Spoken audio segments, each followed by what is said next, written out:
ब्रज बखारी सुनी महेश परम सुख मानी सुनि महेश परम सुख मानी एक बार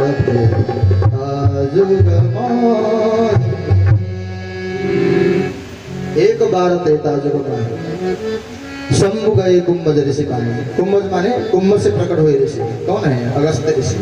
दंड कारण राम कथा सुनने के लिए महादेव गए हैं मां सती के साथ। राम कथा मुनि बरज बखानी सुनि महेश परम सुख मानी। जगत जननी महामाया भवानी सती एवं स्वयं जगदीश महादेव को देख करके प्रसन्न होकर के स्वागत किया अगस्त्य ऋषि ने। मुझे स्वागत नहीं चाहिए, मैं आपको कुछ देने नहीं आया हूं, आपसे लेने आया हूं, आपसे कथा सुनने आया हूं, राम कथा। कथा सुनाइए, ये मेरी नशा है। वहां जाता हूं काकभूषुंड के पास नीलगिरी पर्वत पर राम कथा सुनने, तो आज यहां आने की इच्छा हुई, यहां आ गया। कथा सुने, महादेव ने कथा सुनी, लेकिन सती माता कथा में सो गई। सती माता कथा में सो गई। पहली गलती सती माता की। सती माता को देह त्याग क्यों करना पड़ा? ये पहली गलती, राम कथा का अपमान किया। सो गई कथा में। जब कथा पूरी हुई, महादेव ने कहा सती उठो, चलते हैं। अब कथा पूरी हो गई तो कैसी लगी कथा? और सती माता कहती बहुत आनंद आया। तो क्या क्या सुना ये तो पता नहीं, आनंद तो आया लेकिन पता नहीं। नींद आ गई तो आनंद आएगा। माता जी लोग कहते घर में नींद नहीं आती, कथा में नींद आ जाती है, बढ़िया। कम से कम नींद तो आ रही है कथा में। घर में नाती पोते सोने नहीं देते हैं तो कथा में नींद आ जाती है। सती माता ने पहली गलती की, कथा में सुनी, कथा में सो गई। कथा में नहीं सोना चाहिए। ये कुंभकर्ण की जो पत्नी है ना निद्रा देवी, उसका साप है भगवान श्री राम को, जहां आपकी कथा होगी वहां वहां मैं आ जाऊंगा। आ जाती है, उसे बच के रहो माता जी, बच के रहो उससे। थोड़ी थोड़ी आ रही थी आपके लिए, एक दो माता जी लोगों को। और वहां से महादेव और सती चल दिए। उसी समय श्री राम का अवतार हुआ था, भगवान श्री राम का वनवास हुआ था। और सीता माता को रावण हरण कर चुका था। और श्री राम जंगल में भटक रहे थे, लीला कर रहे थे, प्रभु नाटक कर रहे थे। हे लता तुम्ही बताओ सीते कहाँ है? हे पृथ्वी तुम्ही बताओ सीते कहाँ है? हे पक्षियों तुम्ही बताओ सीते कहाँ है? हे तुलसी तुम्ही बताओ सीते कहाँ है? श्री राम रो रहे थे और महादेव ने दूर से प्रणाम किया, जय सच्चिदानंद घनश्याम, जय सच्चिदानंद, जय हो आपकी, जय हो। सती माता को अब यहाँ डाउट होगा, आप किसको प्रणाम कर रहे हैं? एक राजकुमार जंगल में भटक रहा है पत्नी के वियोग में, उसको आप प्रणाम कर रहे हैं? आप तो जगदीश है। राम के ऊपर शंका, सती माता की दूसरी गलती, राम के ऊपर शंका किया। यह भगवान नहीं हो सकता है। महादेव ने कहा नहीं देवी, जिसकी कथा सुन के आ रहे हैं वही राम है, श्री राम है, लीला कर रहे हैं प्रभु। नहीं नहीं, ऐसा भगवान नहीं हो सकता है। कहीं सच्चिदानंद रोएगा जंगल में पत्नी के विरह में? तो भगवान ने कहा तुम मानने वाली नहीं हो तो फिर जाओ परीक्षा ले लो। अब सती माता परीक्षा लेने के लिए चली गई, महादेव वहीं बैठ गए और सती माता सीता बन के चली गई। श्री राम के आगे सीता बन के चली गई। भगवान श्री राम दूसरी दिशा में चले जाते हैं, वहां भी आगे सीता दिखती है, इधर भी सीता दिखती है, सीता के रूप में दर्शन देती है। उस समय भगवान श्री राम ने अपनी लीला शुरू कर दी। साथ में सीता, भरत, लक्ष्मण, शत्रुघ्न, हनुमान, राम दरबार प्रकट कर दिया। सती माता लज्जित हुई, दूसरी दिशा में देखती है, उस दिशा में भी राम दरबार, चारों दिशाओं में देखती है, चारों दिशाओं में राम दरबार, आकाश में देखती है राम दरबार, अनंत कोटि ब्रह्मांड प्रकट हुए हैं, अनंत कोटि के ब्रह्मांड के ब्रह्मा विष्णु महादेव श्री राम का दर्शन कर रहे हैं। देवता लोग पुष्प वृष्टि कर रहे हैं, अप्सराएं नृत्य कर रही है, गंधर्व गायन कर रहे हैं। सती माता आंख बंद करती है, धरती पर लेट जाती है। उसी समय भगवान श्री राम अपनी दिव्य छवि को अंतर ध्यान कर देते हैं। सती माता की तीसरी गलती है, वो सीता बनी है। सती सीता बन गई। अब वहां से वापस आई, महादेव ने पूछा, सती श्री राम की परीक्षा ली तुमने? नहीं प्रभु। अब चौथी गलती कर रही है, महादेव से झूठ बोल रही है। नहीं, क्यों परीक्षा ली? आपने कह दिया मैं मान गई थी, वो तो मैं दर्शन करने चली गई थी। सती माता ने चौथी गलती कर दी, महादेव से झूठ बोला। अब महादेव भी आंख बंद करके देखते हैं क्या क्या हुआ। ओहो, ये तो सीता बन गई। महादेव मेरे पिता,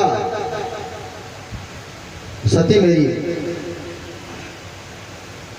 महादेव कहते हैं राम मेरे पिता और सीता मेरी माता, और यह मेरी पत्नी माता का स्वरूप धारण कर लिया। अब इसको मैं पत्नी के रूप में स्वीकार नहीं कर सकता हूँ। उसी समय महादेव ने सती को त्याग दिया। कहा कुछ नहीं, साथ में ले गए कैलाश, लेकिन मन से त्याग दिए थे।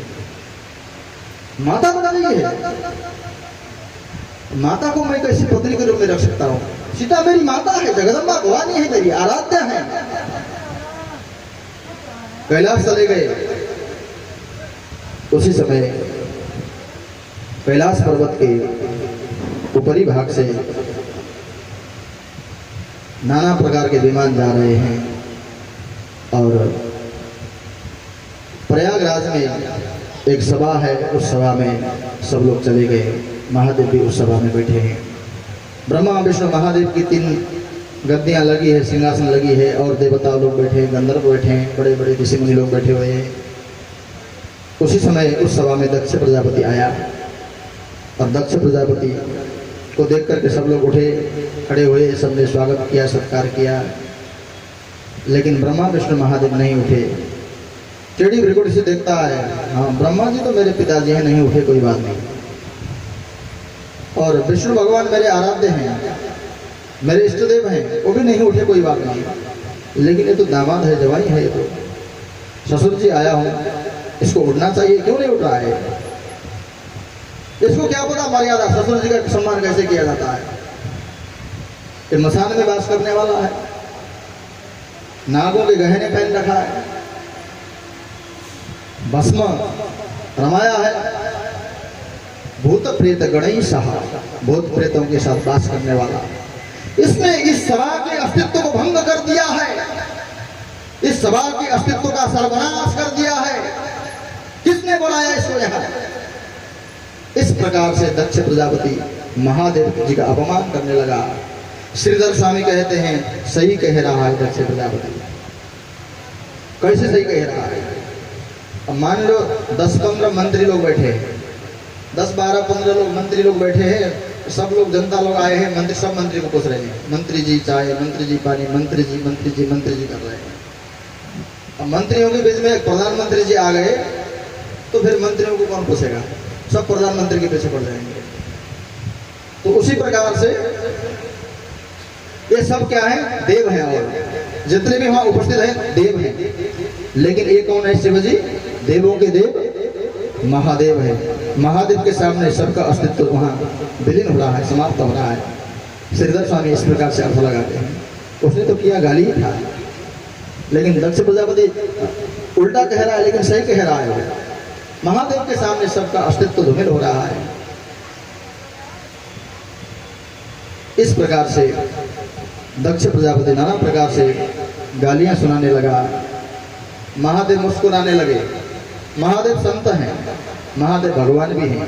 संत कभी क्रोध नहीं करता है, संत मुस्कुराता रहता है।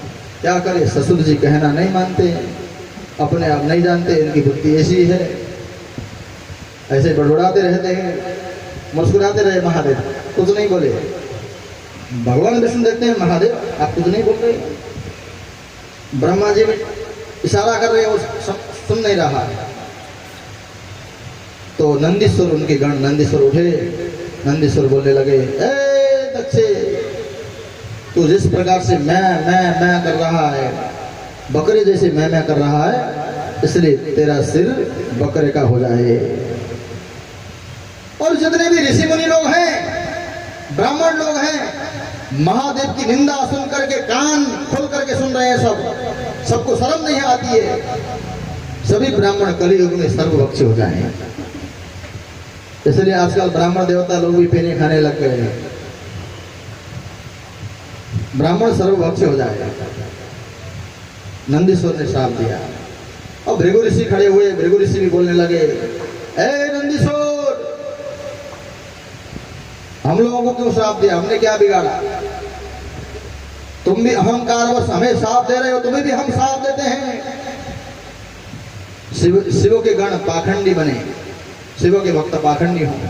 इस प्रकार से एक आपस में स्थापित हो गए और सभी लोग अपने अपने धाम को चले गए।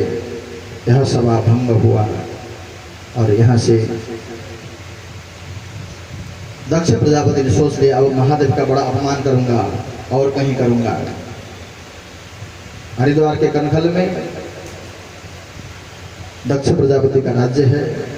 वहाँ बृहस्पति आश्रम नाम का बड़ा यज्ञ की रचना किया। उस यज्ञ में सबको बुलाया और महादेव जी को नहीं बुलाया।